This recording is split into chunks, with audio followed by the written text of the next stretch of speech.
बेटा last lecture में मैंने आपको कंसीडरेशन क्या है बता दिया है और कंसीडरेशन के रूल्स बता दिए हैं। अब टाइम आ गया है इस चैप्टर को खत्म करने का। तो खत्म करने के लिए हमें क्या है, दो एसेंशियल रूल पढ़ने होंगे। एक रूल का नाम है doctrine of privity of contract. Doctrine word का मतलब होता है रूल, ठीक है। प्रीविटी ऑफ कॉन्ट्रैक्ट का मतलब ये होता है कि अगर दो लोगों के बीच में कॉन्ट्रैक्ट बन रहा है, सपोज करो आप एक हो, ए हो, मैं बी हूं, तो आपको मेरे अगेंस्ट लीगल राइट है, मुझे आपके अगेंस्ट लीगल राइट है। मतलब अगर बी काम नहीं करेगा तो ए जो है वो बी पर केस कर सकता है, और अगर ए काम नहीं करेगा तो जो बी है वो ए पर केस कर सकता है। लेकिन अगर मैं बोलूं यहाँ पे एक सी मैं बोलता हूँ एक थर्ड पार्टी है, तो सवाल ये उठता है कैन सी सीव, क्या सी सीव कर सकता है? तो जवाब है नहीं, क्योंकि उसका तो कॉन्ट्रैक्ट से कोई मतलब नहीं है। ए और बी का कॉन्ट्रैक्ट था तो प्रीविटी उनके बीच थी, प्रीविटी मतलब प्राइवेसी होता है। तो ए बी पर केस करे, बी ए पर केस करे, सी कैसे करेगा? तो प्रीविटी ऑफ कॉन्ट्रैक्ट का रूल क्या कहता है पता है? ये कहता है कि a stranger to a contract, ध्यान से देखना, हाँ, stranger to a contract can not sue. अगर कोई कॉन्ट्रैक्ट के लिए स्ट्रेंजर है तो वो केस नहीं कर सकता। अगर कोई अजनबी है, कॉन्ट्रैक्ट में बाहरी बंदा है, तो वो केस नहीं कर सकता, सू नहीं कर सकता। ये प्रीविटी ऑफ कॉन्ट्रैक्ट का रूल बोलता है। और इसमें केस सिखा रहा हूं आपको, ध्यान से देख लो। केस का नाम है Dunlop pneumatic tyre versus Selfridge Limited. Selfridge Limited क्या केस था समझ लो। डनलप नाम का एक टायर मैन्युफैक्चरर था। इसने क्या किया, मान लो अमित नाम के एक होलसेलर को अपने टायर्स बेचे और शर्त लगा दी कि tyre should not be sold below specified amount. Tyre एक अमाउंट के नीचे नहीं बिकेंगे मार्केट में। होलसेलर ने सारे टायर उठा दिए। अब होलसेलर ने क्या किया, ये टायर सेलरिज लिमिटेड जो कि एक रिटेलर है उसे सेल कर दिए। इस रिटेलर ने क्या किया, बिलो स्पेसिफाइड अमाउंट सारे टायर बेच दिए। स्पेसिफाइड अमाउंट सारे टायर बेच दिए, जिसके कारण डनलप का नुकसान हो गया। अब डनलप क्या चाह रहा है कि वो सेलरिज पर केस कर दे। क्या वो केस कर पाएगा? जवाब है नहीं कर पाएगा, क्योंकि डनलप और अमित के बीच में कॉन्ट्रैक्ट बना है। तो डनलप की बातें अमित पर एप्लीकेबल है, सेलरिज यहां थर्ड पार्टी है। तो कोर्ट ने यही बोला, क्योंकि आप दोनों एक दूसरे के लिए स्ट्रेंजर हो, अजनबी हो, डायरेक्ट कॉन्टैक्ट में नहीं हो, इसलिए आप केस नहीं कर सकते। ये डनलप न्यूमेटिक टायर का केस था, भूलना मत। यहां पर डनलप केस हार गया। वो चाहता तो अमित पर केस कर देता अगर अमित कम प्राइस में बेचता, लेकिन अमित से सेलरिज ने खरीदा और सेलरिज का तो कोई रिलेशन ही नहीं है डनलप से, तो डनलप वाला कुछ नहीं कर पाया। हाउएवर हर लॉ के कुछ एक्सेप्शन होते हैं। तो जनरली जैसे हम ये तो पढ़ लिए कि स्ट्रेंजर जो होता है कॉन्ट्रैक्ट में केस नहीं कर सकता, पर आपको ये याद रखना है कि there can be a stranger to consideration. Exception to privity of contract है ना, ये exception to privity of contract, ध्यान देना। प्रीविटी ऑफ कॉन्ट्रैक्ट का जो ऊपर रूल बताया ना, stranger to a contract can not sue, उसका एक्सेप्शन है there can be stranger to consideration and he can sue. जैसे आपको एक छोटा सा एग्जांपल देता हूं।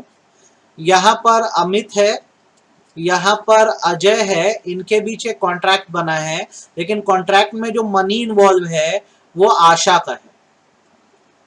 तो कॉन्ट्रैक्ट भले अमित और अजय के बीच में क्यों ना बना हो, पर पैसा या कंसिडरेशन किसका इन्वॉल्व है? आशा का, जो कि एक थर्ड पार्टी है।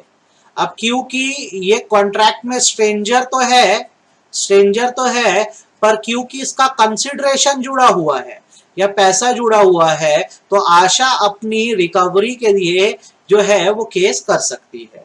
तो अगर आपका पैसा या बेनिफिट जुड़ा है कॉन्ट्रैक्ट में, तो भले आप कॉन्ट्रैक्ट में पार्टी क्यों ना हो, आप बिल्कुल उस कॉन्ट्रैक्ट पर केस कर सकते हो। ये बात आप मत भूलना, बहुत इंपॉर्टेंट है ये चीज। तो ऐसा कब कब हो सकता है, अगर मैं आपको सिचुएशन बताऊं, तो ये होता है ट्रस्ट के केस में। बेटा ट्रस्ट एक कॉन्ट्रैक्ट है जहां एक पर्सन जो होता है वो अपनी प्रॉपर्टी जो है ना, वो एक दूसरे पर्सन को संभालने देता है, और ये इंटेंशन बता देता है कि इस प्रॉपर्टी से थर्ड पार्टीज को फायदा निकलना चाहिए। तो यहां पर जो प्रॉपर्टी का ओनर है उसको ऑथर बोला जाता है, ये प्रॉपर्टी ओनर है। जैसे मैं मान लो, ठीक है, जिसके साथ इसका कॉन्ट्रैक्ट बना वो ट्रस्टी है, मान लो आप हो। मैंने आपको अपनी जमीन दी ये बोल के कि इस जमीन पर जो भी फायदा होगा ये मेरे बेटे के नाम जाना चाहिए, तो जो मेरा बेटा है वो बेनिफिशियरी हो गया। तो यहां पर थर्ड पार्टी कौन है? थर्ड पार्टी मेरा बेटा हो गया बेनिफिशियरी। अब अगर ट्रस्टी कोई बदमाशी करता है तो मैं तो केस कर ही सकता हूं उसके ऊपर, साथ साथ ये बेनिफिशियरी भी केस कर पाएगा। कारण ये है कि इस प्रॉपर्टी में से सारा बेनिफिट किसको जा रहा है? इस बेनिफिशियरी को जा रहा है। तो अपने फायदे पाने के लिए ये केस कर सकता है, बोलेगा मेरे हक के लिए मुझे मेरा पैसा मिलना चाहिए। तो याद रखना, रिलेशन में कौन है? प्रॉपर्टी ओनर ऑथर है जो संभालेगा, और ट्रस्टी है। और थर्ड पार्टी कौन है? बेनिफिशियरी। ट्रस्ट के बाद जो नेक्स्ट आता है बेटा, उसको बोलते हैं फैमिली सेटलमेंट। परिवार में जैसे बंटवारा अगर मान लो हो गया, तो परिवार में बंटवारा किसके बीच होता है? Family members. फैमिली मेंबर्स, परिवार के सदस्यों के बीच ही बंटवारा होता है ना। बट इसमें क्या होता है, कुछ लोगों का बेनिफिट भी निकलता है। जैसे एग्जांपल, घर में दो भाई है, दोनों भाई झगड़ दिए, प्रॉपर्टी का बंटवारा कर दिया और कुछ हिस्सा माँ बाप के नाम रख दिए। तो अब ये भाइयों के बीच कॉन्ट्रैक्ट बना है, पर माँ बाप का भी हिस्सा है, और अगर ये माँ बाप को उनका हिस्सा नहीं देते हैं तो ये जो माँ बाप है इन बच्चों पर केस कर सकते हैं। तो आपको आशा है ये दोनों समझ आ गया होगा, आशा मतलब उम्मीद है। अच्छा, नेक्स्ट इसमें आता है एक्नॉलेजमेंट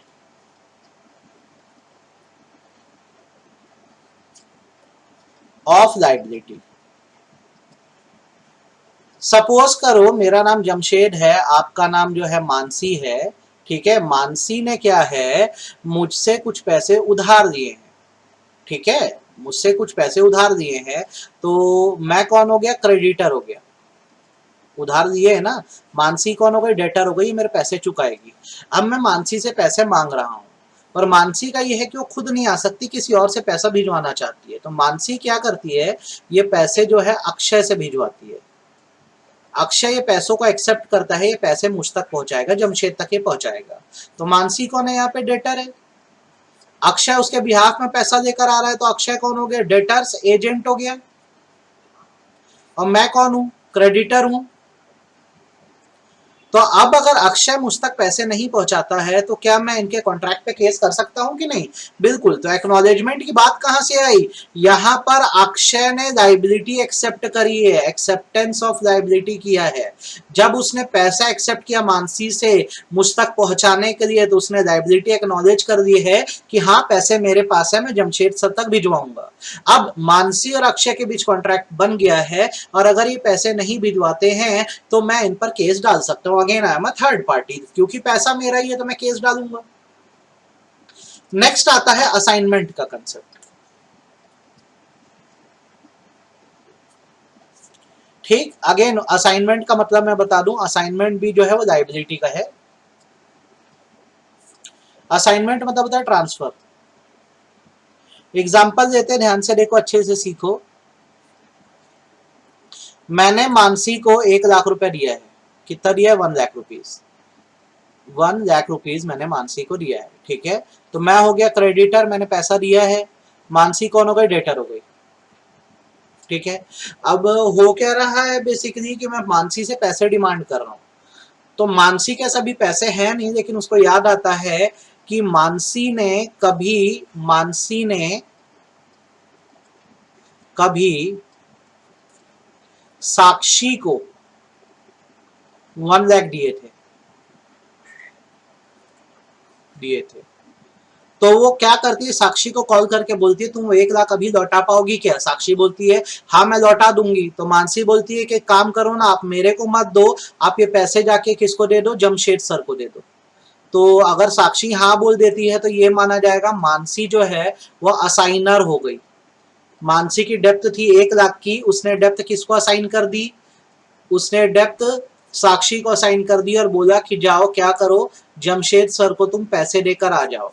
तो असाइनमेंट का मतलब ये होता है कि जब आप अपनी लाइबिलिटी किसी और के सिर पर डाल देते हो तो उसका असाइनमेंट बोलते हैं। तो अगर सामने वाला देने को तैयार है लाइबिलिटी तो ये माना जाएगा मानसी असाइनर है, मतलब उसको 1 लाख देने थे पर वो नहीं दे रही है, किससे भिजवा रही है, भिजवा रही है मतलब किसको ट्रांसफर कर दी अपनी लाइबिलिटी, साक्षी को। ठीक है, और जाना किस तक है, मुझ पे, तो मेरे को नहीं मिला तो मैं स्ट्रेंजर तो हूं पर मेरे पैसों के लिए मैं केस कर दूंगा। सर ये एक्नॉलेजमेंट और ये समझ नहीं आया दोनों। बेटा एक्नॉलेजमेंट में हम लाइबिलिटी ट्रांसफर नहीं कर रहे हैं, सिर्फ सामने वाले को अपने एजेंट बना रहे हैं, पैसा दे दे रहे हैं और बोल रहे हैं कि हमारा पैसा ले जाके सामने वाले तक पहुंचाओ। और असाइनमेंट में हम क्या कर रहे हैं, अपनी लाइबिलिटी ट्रांसफर कर दे रहे हैं, मतलब हमारी जेब से 1 रुपया नहीं जा रहा है, हमको तो लेना था किसी से, हम बोल रहे हैं कि हमको ना देकर तुम क्या करो, सामने वाले को दे दो। तो ये बेटा कंसेप्ट हो गया असाइनमेंट का। तो होप सो आपको प्रीविटी ऑफ कॉन्ट्रैक्ट का कंसेप्ट समझ आ गया होगा। अब इसमें एग्जाम में क्वेश्चन क्या आता है देख लो, ये आता है question, there can be a stranger to dash, आपको ऑप्शन देगा a contract, B consideration.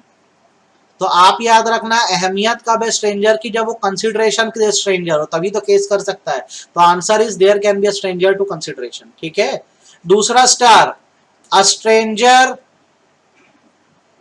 To contract can sue, can not sue. Your answer will be can sue, your answer will be can not sue. अगर कोई contract या stranger है तो case नहीं कर सकता। अच्छा आपको ये बोले a stranger to consideration can sue, can not sue. तो अगर मेरा कंसिडरेशन जुड़ा है तो मैं अपने पैसों के लिए बराबर केस करूंगा, तो answer will be can sue. ये आपको एग्जाम में पूछता है तो ये आप करना। एक टॉपिक अभी बच रहा है, पहले इसको समझ लो फिर बताओ, फिर मैं तुरंत दोबारा दूसरा भेज रहा हूं।